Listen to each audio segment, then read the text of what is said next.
जय माता दी दोस्तों, हमारे नवरात्रि का आज 8वां दिन है। तो हम माँ का नाम लेकर अपने पाठ को प्रारंभ करते हैं।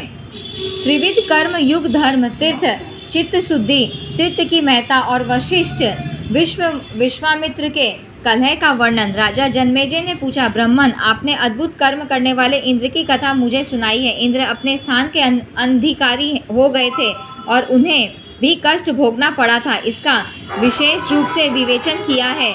उसी प्रसंग में देवताओं पर भी नियंत्रण रखने वाली भगवती जगदम्बा की महिमा भी वर्णित हुई है। परंतु अब मुझे यह संदेह हो रहा है कि महान तपस्वी एवं देवराज के पद पर प्रतिष्ठित होते हुए भी इंद्र दुस्सह दुख के पचड़े में कैसे पड़े। 100 अश्वमेध यज्ञ करने के पश्चात उन्हें वह अनुपम आसन प्राप्त हुआ था। सभी देवता उनका अनुशासन मानते थे, फिर अपने स्थान से वह कैसे च्युत हो गए। करुणानिधे, आप इसका संपूर्ण कारण बतलाने की कृपा करें। सूत जी कहते हैं, सौनकादि ऋषियों, जब राजा जन्मेजय ने सत्यवती नंदन व्यास जी से यों पूछा, तब वह बड़ी प्रसन्नता के साथ उनके प्रश्नों के क्रमश उत्तर देने लगे। व्यास जी बोले, राजेंद्र, मैं इसका परम अद्भुत कारण बतलाता हूँ, सुनो। तत्वज्ञानी पुरुषों ने संचित, वर्तमान और प्रारब्ध के भेद से कर्म की 3 गतियाँ बतलाई हैं। अनेक जन्मों से संचय किए हुए पुराने कर्म को संचित कर्म कहते हैं। फिर कर्म भी 3 प्रकार के होते हैं, सात्विक, राजस और तामस। राजन बहुत समय से संचित किया हुआ शुभ अथवा अशुभ कर्म वर्तमान जन्म में पुण्य एवं पाप के रूप में सामने आता है। उसे भोगने में प्राणी परवश है, उन्हें वह अवश्य भोगना पड़ता है। प्रत्येक जन्म में प्राणियों द्वारा कर्म संचय होता रहता है। जो क्रियमाण कर्म है उसी को वर्तमान कर्म कहते हैं। देहधारी जीव शुभ अथवा अशुभ रूप कर्म में प्रवृत्त हो जाते हैं। शरीर धारण कर लेने पर काल की प्रेरणा से कर्म के क्रम चालू हो जाते हैं। प्रारब्ध कर्म उसे समझना चाहिए जिसका फल भोग लेने पर फिर कुछ शेष नहीं रह जाता। प्राणियों को प्रारब्ध कर्म अवश्य भोगना पड़ता है, इसमें कोई संशय नहीं। राजेंद्र, बिल्कुल निश्चित है कि पूर्व जन्म में किए गए जितने अच्छे और बुरे कर्म हैं उनके फल वर्तमान जन्म में सामने आते हैं। उन्हें भोगना प्राणियों के लिए अनिवार्य हो जाता है। महाराज, मनुष्य, देवता, यक्ष, राक्षस, गंधर्व और किन्नर सबके सब कर्म भोग में परवश हैं। देह धारण करने में कर्म ही मुख्य कारण है। कर्म के पूर्णतया समाप्त हो जाने पर प्राणियों के जन्म की गति समाप्त हो जाती है। इस विषय में किंचित मात्र भी संदेह नहीं करना चाहिए। राजन, इंद्रादि देवता, दानव, यक्ष और गंधर्व यह सब के सब कर्म के अधीन है। प्राणी जीवन में जो सुख और दुख भोगता है इसमें पूर्वजन्म कृत कर्म जनित प्रारब्ध ही कारण है। इससे यह सिद्ध हो रहा है कि अनेक जन्मों से संचित जितने कर्म हैं उनमें से क्रमश एक कर्म का भोग प्राणी के सामने समयानुसार आया करता है। यही नियम देवताओं के लिए भी है। प्रारब्ध के इसी नियम के अनुसार इंद्र को कष्ट भोगने पड़े। राजन, नर और नारायण ये दोनों धर्म के यहाँ पुत्र रूप से अवतार ले चुके हैं। भगवान नारायण के ये अंश हैं, इन्हीं का श्री कृष्ण और अर्जुन के रूप में प्राकट्य हुआ है। मुनिगण इस पौराणिक कथा का विवेचन कर चुके हैं। जिसमें अधिक शक्ति हो उसे किसी देवता का अंश समझना चाहिए। जगत में जो कोई भी बलवान, भाग्यवान, भोगवान, विद्वान अथवा दानशील होता है उसे लोग देवता का अंश कहते हैं। राजन, यही बात इन पांडवों के विषय में भी कही गई है। केवल सुख और दुख भोगने के लिए ही प्राणियों को देह धारण करना पड़ता है। शरीर पाकर सुख और दुख के पचड़े से प्राणी कभी बच नहीं सकते। कोई भी प्राणी स्वतंत्र नहीं है। प्राय प्रतिक्षण दैव अपना शासन जमाए रहता है। अतः पराधीन प्राणी जन्मने और मरने के सुख एवं दुख को भोगते रहते हैं। इस देव का ही प्रभाव है कि पांडव वनवासी हुए थे, फिर उन्हें घर पर रहने का सुअवसर प्राप्त हुआ। इसके बाद उन्होंने अपनी भुजाओं के प्रताप से राजसूय यज्ञ किया, जो संपूर्ण यज्ञों में श्रेष्ठ माना जाता है। फिर वन में जाने की समस्या सामने आ गई। उस समय उन्हें अपार कष्ट झेलने पड़े। राजन, देवता, मनुष्य सभी को कर्म फल भोगना पड़ता है। कर्म की गति बड़ी गहन है। व्यास जी कहते हैं, राजन, समय के अनुसार जैसा युग होता है वैसी ही प्रजा होती है। इस बात को कोई अन्यथा नहीं कर सकता।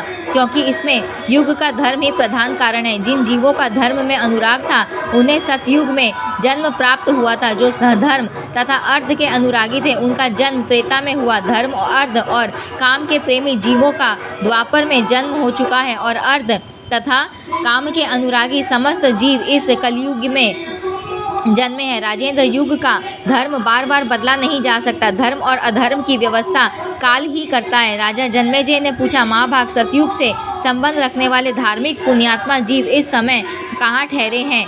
परम आदरणीय पितामह जी, साथ ही यह भी बताइए कि दान और व्रत में निष्ठा रखने वाले जो त्रेता एवं द्वापर के मुनि थे वह इस समय कहाँ हैं? दुराचारी, निर्लज, पाप में रचे पचे रहने वाले, वेद की निंदा करने वाले प्राणी जो इस कलयुग में जन्म पाए हुए हैं वह सतयुग में कहाँ चले गए? महामते, इन सभी प्रश्नों का समाधान करने की कृपा कीजिए, क्योंकि युग धर्म से संबंध रखने वाले इस विषय को सम्यक प्रकार से सुनने की मुझे बड़ी इच्छा लगी हुई है। व्यास जी कहते हैं, राजन, जो सतयुगी मानव इस जगत में जन्म पाते हैं वह बहुत से पवित्र कार्य करने के पश्चात पुनः देवलोक में ही चले जाते हैं। ब्राह्मण, क्षत्रिय, वैश्य एवं शूद्र सभी वर्ण के मानव अपने अपने धर्म में तत्पर रहकर उत्तम कर्म के फल स्वरूप देवलोकों में स्थान पाते हैं। सत्य, दया, दान, अपनी ही स्त्री से प्रेम, किसी से भी द्वेष न रखना तथा संपूर्ण प्राणियों में समता का व्यवहार करना, यही सतयुग के धर्म की साधारण परिभाषा है। इसके अनुसार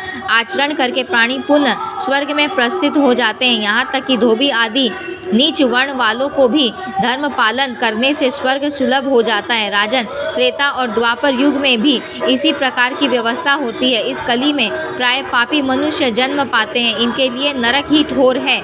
यह नरक में तब तक रहते हैं जब तक दूसरा युग नहीं आता, फिर मानव होकर मृत्युलोक में भूतल पर आते हैं। राजन, जब कली की अवधि पूरी हो जाती है और सतयुग का आरंभ होता है उस समय पुण्यात्मा मानव स्वर्ग से आकर पृथ्वी की शोभा बढ़ाने लगते हैं। ऐसे ही जब द्वापर समाप्त हुआ और कली आ गया तब संपूर्ण पापी मानव नरक से खिसक कर पृथ्वी पर छा जाते हैं। कली का स्वरूप ही पापमय है, अतः इस युग की प्रजा भी उसी प्रकार की होती है। कभी कभी प्राणियों में देवयोग से विपरीत व्यवस्था भी हो सकती है। कितने ही मानवों का भी आचरण भ्रष्ट हो जाने से कली में जन्म पाना अनिवार्य हो जाता है और अपने कर्म के प्रभाव से उन्हें अनेक दुख भोगने पड़ते हैं। जन्मेजय ने पूछा, महाभाग, किस युग में कैसा धर्म का स्वरूप है? इस संपूर्ण विषय को विशेष रूप से बताने की कृपा कीजिए। व्यास जी बोले, नृप शार्दूल, सुनो, मैं इस विषय में तुम्हें एक दृष्टांत दे रहा हूँ। साधु पुरुषों के चित्त भी युग के प्रभाव से प्रभावित होकर भ्रम में पड़ जाते हैं। राजेंद्र, जैसे तुम्हारे पिताजी थे, यद्यपि धर्म में उनकी निष्ठा थी, महात्मा पुरुष थे, राजन, फिर भी कली के प्रभाव से उनकी बुद्धि मारी गई और वे ब्राह्मण का तिरस्कार करने में तत्पर हो गए। अन्यथा ययाति के उच्च कुल में उत्पन्न हुए वे क्षत्रिय नरेश एक तपस्वी के गले में मरा हुआ सर्प क्यों लपेटते? राजन, यह सब युग का प्रभाव है। राजन, यह निश्चय है कि सतयुग में ब्राह्मण वेद के पूर्ण विद्वान थे। उनके द्वारा निरंतर भगवती जगदम्बा की आराधना होती थी। भगवती का दर्शन करने के लिए उनका मन सदा लालायित रहता था।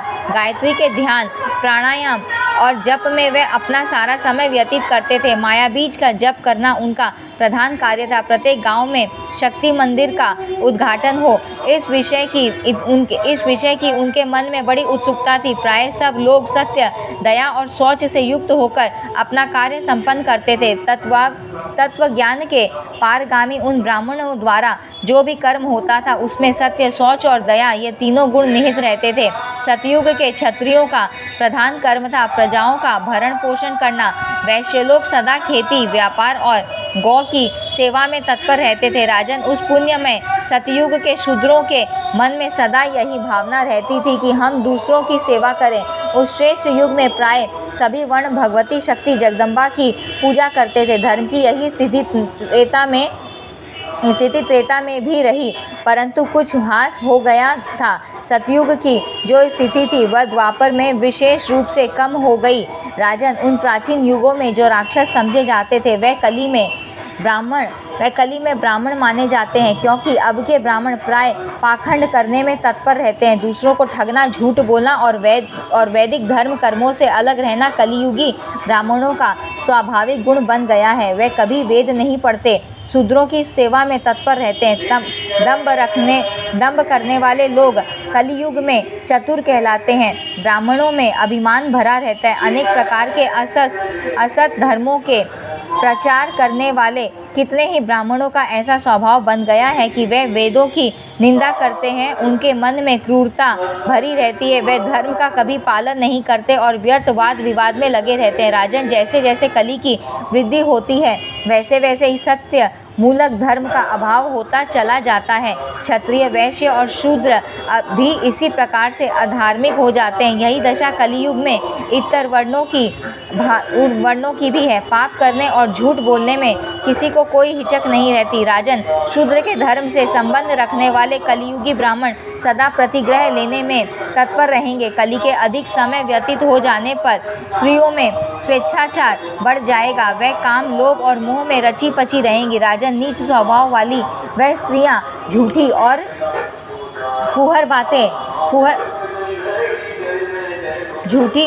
फूहर बातें बका करेंगी। उन्हें निरंतर क्लेश भोगने पड़ेंगे। अपने पति से वंचना करने वाली कलियुगी स्त्रियों के मुख से धर्म की बड़ी बड़ी ऊंची बातें निकलेंगी। कलियुग की दुराचारिणी स्त्रियों के यह लक्षण है। राजन, खान पान शुद्ध होने से चित्त की शुद्धि होती है। राजेंद्र, चित्त शुद्ध होने पर धर्म का विकास होना अनिवार्य है। जब सदाचार में संकरता आ जाती है, तब इस दोष से धर्म भी संकर हो जाती है, और जब धर्म संकर हो गया, तब वर्ण संकर की उत्पत्ति बिल्कुल निश्चित है। राजन, संपूर्ण धर्मों से हीन कलयुग में इसी प्रकार के प्राणी होते हैं। कली का यह स्वभाव ही है। राजेंद्र, इस कली के स्वभाव से प्रभावित निरंतर पाप करने वाले मनुष्यों का साधारण उपाय से प्रायश्चित भी नहीं हो सकता।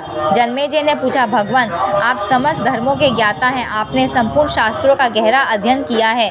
इस अधर्म बहुल कली में मनुष्यों की क्या गति होगी? यदि इसके परिमार्जन का कोई उपाय हो तो मुझे दया करके उसे बताने की कृपा करें। व्यास जी कहते हैं, महाराज, इसके लिए केवल एक ही उपाय है, दूसरा नहीं। वह उपाय यह है कि संपूर्ण दोषों से छूटने के लिए भगवती जगदम्बा के चरण कमलों का चिंतन करें। राजन, पापों को भस्म करने के लिए भगवती के नाम में जितनी शक्ति है, उतने तो पाप है ही नहीं।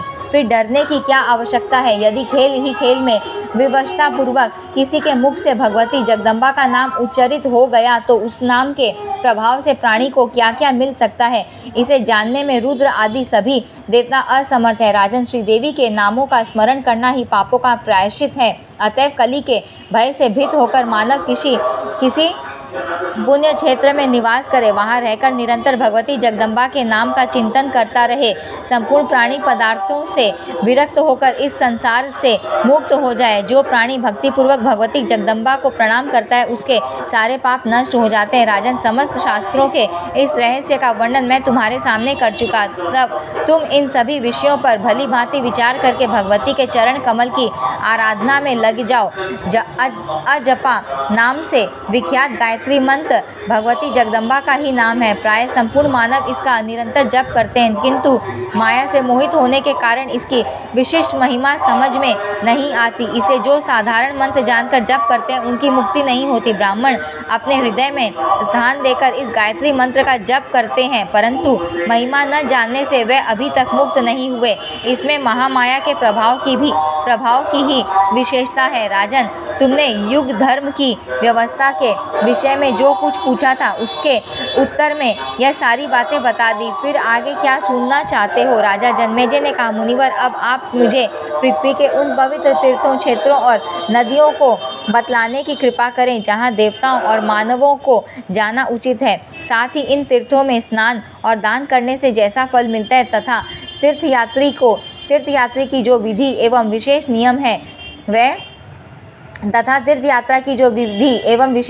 वह भी बतला दें। व्यास जी कहते, राजन सुनो, मैं उन विविध तीर्थों का वर्णन करूंगा जहां देवियों के विशाल मंदिर शोभा पा रहे हैं। नदियों में गंगा को सबसे श्रेष्ठ माना जाता है। यमुना, सरस्वती, नर्मदा, गंडकी, सिंधु, गोमती, तमसा, कावेरी, चंद्रभागा, पुण्या, वेत्रवती, चर्मणवती, सरयू, तापी और साबरमती भी गंगा जैसी बड़ी नदियां हैं। राजन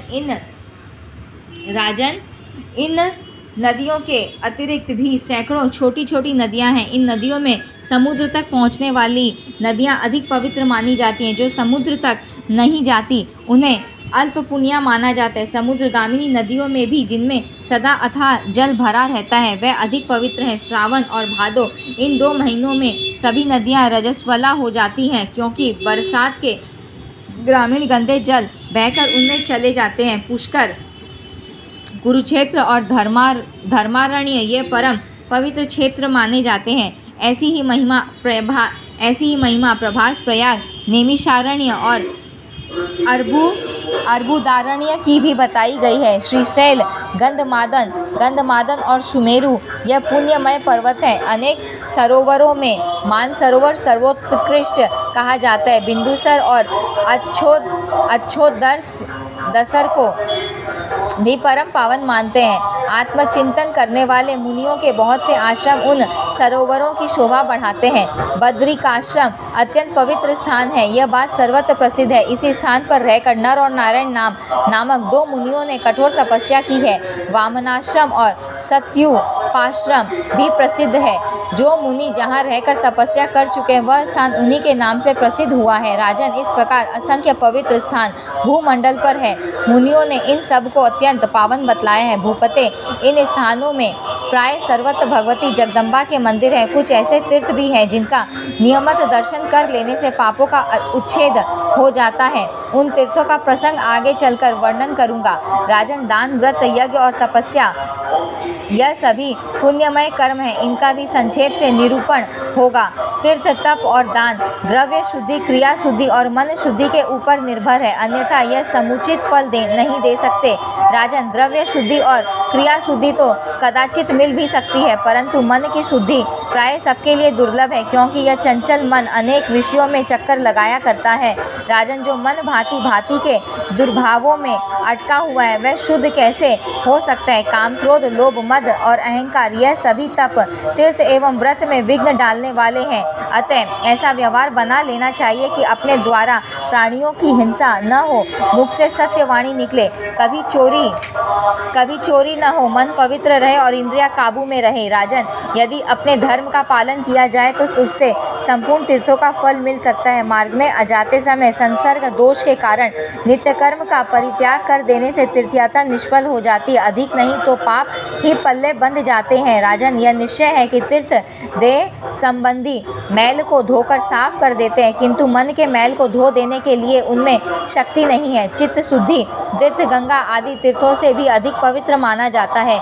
यदि भाग्यवश चित्त शुद्धि तीर्थ सुलभ हो जाए तो मानसिक मल के धुल जाने में कोई संदेह नहीं, परंतु राजन, इस चित्त शुद्धि तीर्थों को प्राप्त करने के लिए ज्ञानी पुरुषों के सत्संग की विशेष आवश्यकता है। वेद शास्त्र, व्रत, तप, यज्ञ और दान से चित्त शुद्धि तीर्थ का प्राप्त होना बहुत कठिन है। वशिष्ठ जी ब्रह्मा के पुत्र थे। उन्होंने वेद और विद्या का सम्यक प्रकार से अध्ययन किया था। गंगा के तट पर निवास करते थे, तथापि द्वेष के कारण विश्वामित्र के साथ उनका वैमनस्य हो गया और दोनों ने परस्पर शाप दे दिए थे और उनमें भयंकर युद्ध होने लगा था। व्यास जी कहते हैं, राजन, दोनों मुनि आपस में लड़ झगड़ रहे थे। यह देखकर लोक पितामह ब्रह्मा जी वहां पधारे। परम दयालु संपूर्ण देवतागण भी ब्रह्मा जी के साथ आए थे। पितामह ब्रह्मा जी ने वशिष्ठ और विश्वामित्र दोनों को समझा बुझाकर युद्ध से विरत किया। साथ ही वह दोनों मुनि आपस में जो एक दूसरे को शाप दे चुके थे उसका भी परिमार्जन कर दिया। तदनंतर समस्त देवता अपने स्थान पर पधार गए। वशिष्ठ और विश्वामित्र भी अपने अपने आश्रम पर चले गए। ब्रह्मा जी के उपदेश के प्रभाव से उन दोनों मुनियों में फिर प्रेम भाव हो गया। राजन, इस प्रकार वशिष्ठ और विश्वामित्र का परस्पर युद्ध छिड़ गया था, जिससे उन दोनों को ही महान कष्ट भोगना पड़ा। नरेंद्र, दानव, मानव एवं देव योनि से संबंध रखने वाले कौन ऐसा व्यक्ति जगत में है जो अहंकार पर विजय प्राप्त करके निरंतर सुख से समय व्यतीत करता हो। इससे यह सिद्ध हो रहा है कि श्रेष्ठ पुरुषों के लिए भी चित्त का शुद्ध होना बड़ा कठिन है। अतः सम्यक प्रकार से चित्त को शुद्ध कर लेना ही परम आवश्यक है, अन्यथा तीर्थ, सत्य, दान तथा धर्म के जितने साधन है वह सब के सब कोई विशेष प्रयोजन सिद्ध नहीं कर सकते। श्रद्धा भी 3 प्रकार की बतलाई गई है, सात्विकी, राजसी और तामसी। धर्म और कर्म में संलग्न प्राणियों के हृदय में इनका स्थान निश्चित रहता है। यथोक्त फल देने वाली सात्विकी श्रद्धा जगत में प्राय दुर्लभ है।